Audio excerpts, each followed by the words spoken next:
আমরা জাতীয়তাবাদী ছাত্রদল বলতে চাই, আমরা দীর্ঘ 17 বছর এই ফ্যাসিস্ট বিরোধী আন্দোলন করেছিলাম।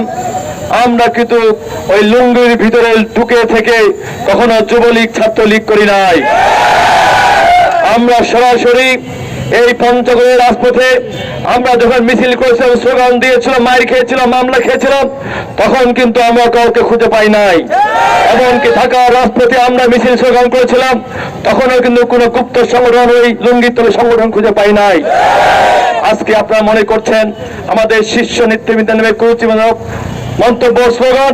আমার প্রিয় নেতা এই 54 বছরে যে মানুষটিকে সর্বদলীয় ভাবে যার শাসন আমল, যাকে শ্রদ্ধা করে এবং শ্রেষ্ঠ শাসক হিসেবে সময় থেকে খ্যাতি অর্জন করতে পেয়েছেন, সেই মানুষটাকে নিয়ে, যিনি একটা সময় বাংলাদেশের সেনাবাহিনী প্রধান ছিলেন, বাংলাদেশের রাষ্ট্রপ্রধান ছিলেন, স্বাধীনতা ঘোষক ছিলেন, তার ছবি অবমাননা করা আপনারা মনে করেছেন এখানে পার পেয়ে যাবেন।